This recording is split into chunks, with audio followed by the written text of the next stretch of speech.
Pendant plus de 30 ans, un homme a vécu dans une petite ville tranquille du Kansas. Un mari fidèle, un père de famille aimant, président de son église et même employé modèle. C'était finalement un voisin comme les autres. Mais derrière cette façade parfaite se cachait un monstre. Un tueur sadique, obsédé par 3 mots, bind, torture et kill. Ou autrement dit, attacher, torturer et tuer. Durant des décennies, il a assassiné et terrorisé. Et surtout, il a joué avec la police comme un chat pourrait jouer avec une souris. Le plus fou dans cette histoire, c'est qu'il n'est pas tombé avec une enquête spectaculaire, mais avec une simple cassette. Voici l'histoire de BTK, un des tueurs en série les plus glaçants de toute l'histoire. BTK, autrement appelé Dennis Lynn Rader, naît le 9 mars 1945 au Kansas.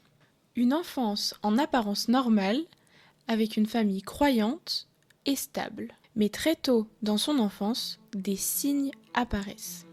À 8 ans, il s'invente un ami imaginaire. Il l'avait surnommé Rex, un double maléfique qu'il décrira plus tard comme un démon intérieur. À l'adolescence, il développe des obsessions perverses. Il dessine déjà des femmes nues, attachées et bâillonnées. Un jour, humilié par une professeure en classe, il se rend chez elle le soir. Il l'espionne par sa fenêtre, une corde serrée à sa taille. Il atteint l'orgasme et associe à jamais les cordes et la domination au plaisir sexuel. Il s'en prend même aux animaux, chiens, chats et même tortues. Il les pend afin de prolonger leur souffrance. Il se met lui-même en scène, habillé en femme, ligoté et photographié dans des positions plus qu'absurdes.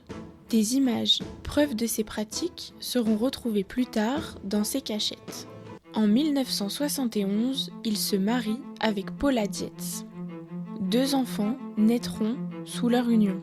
À l'église, il devient même président de la congrégation. À la mairie, il travaille comme agent de conformité. Il est même chef scout, très respecté et toujours très souriant. Un rôle finalement parfait pour un homme obsédé par le contrôle.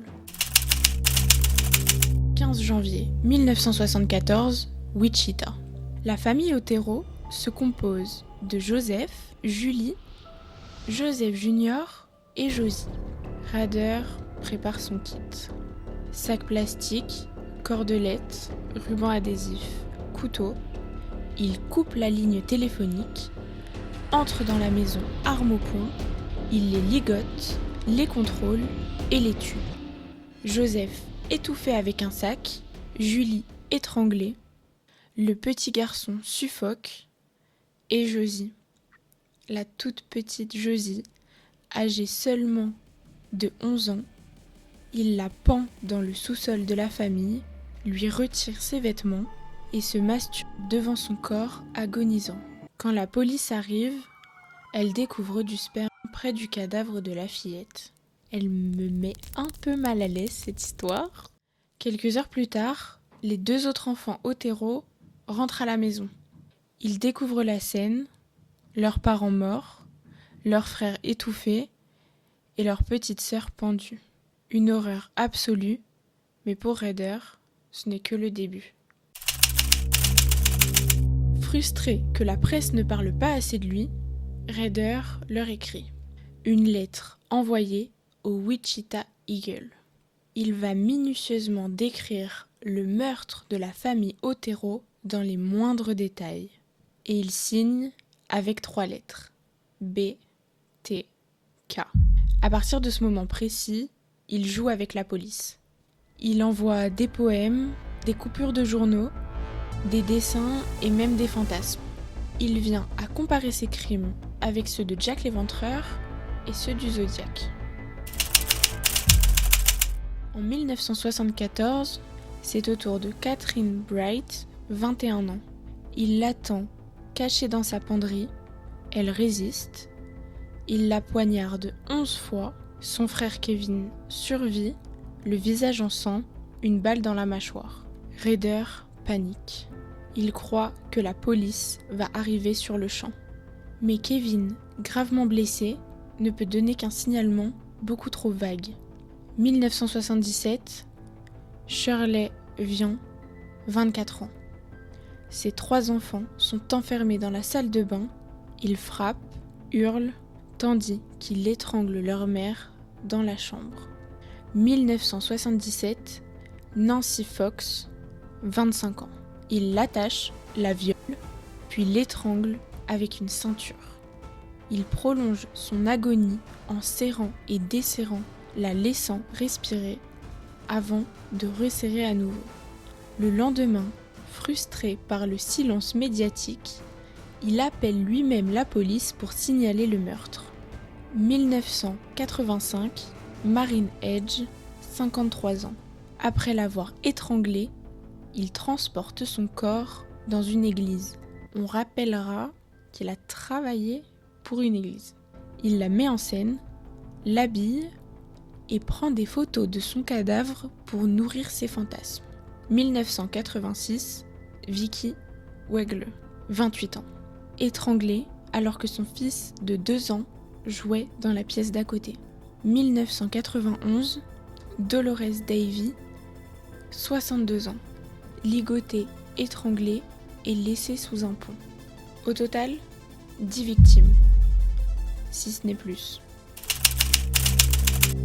Pour Rader, ces victimes n'étaient pas des personnes, mais plutôt des projets.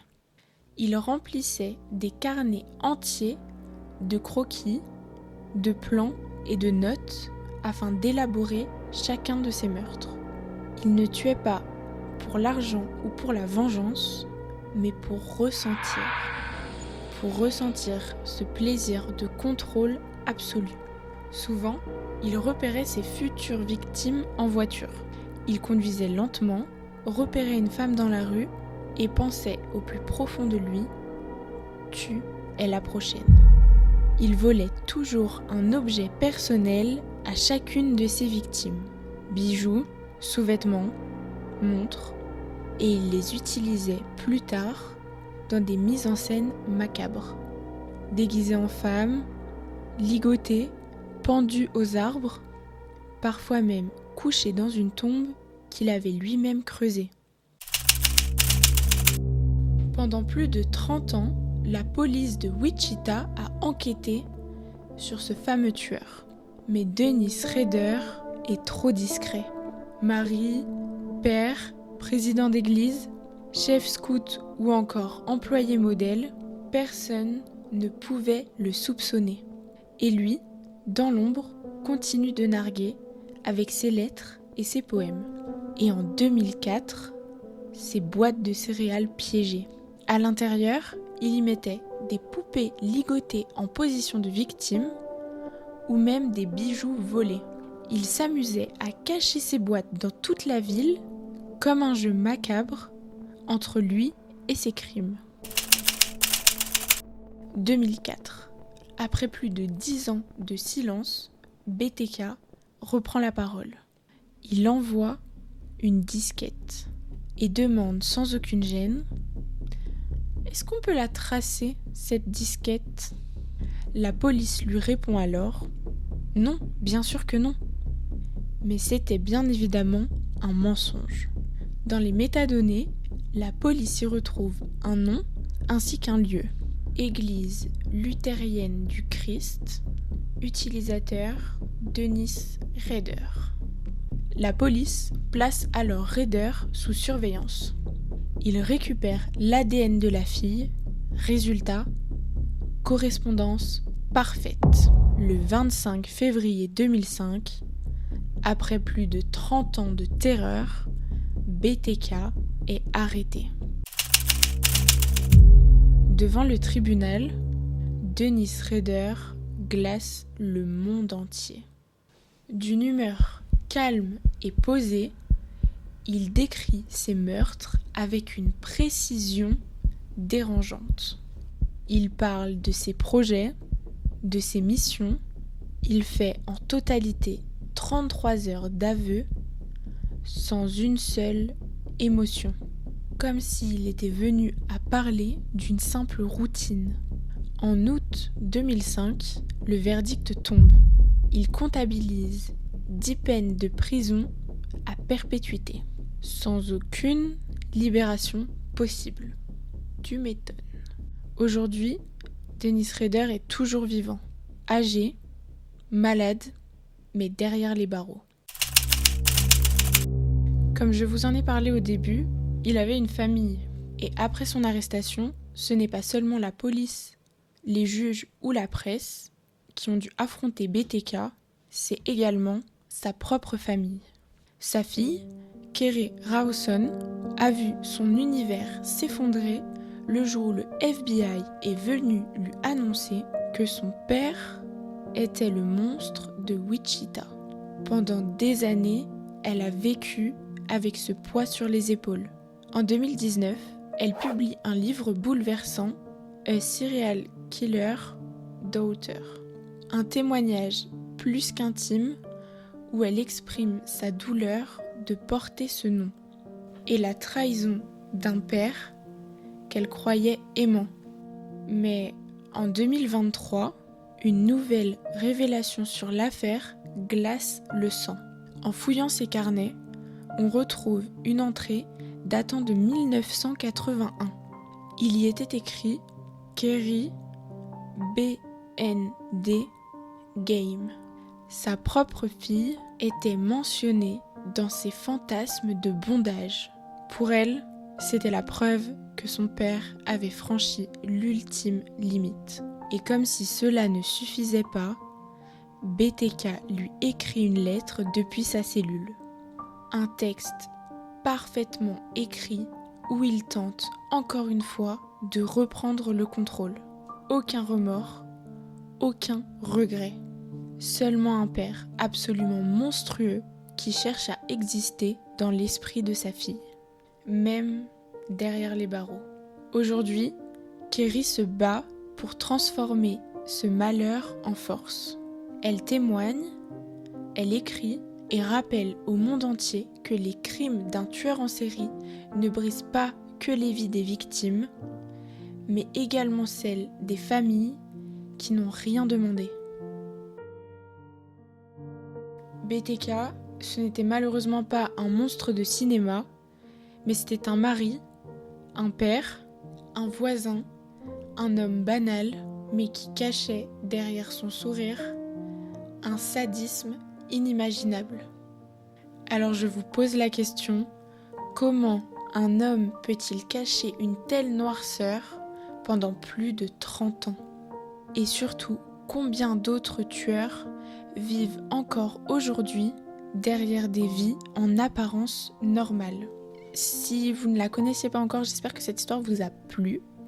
Si vous la connaissiez déjà, j'espère que vous avez aimé la redécouvrir. Sur ce, moi, je vous laisse là et je vous dis à la prochaine pour une nouvelle histoire d'horreur.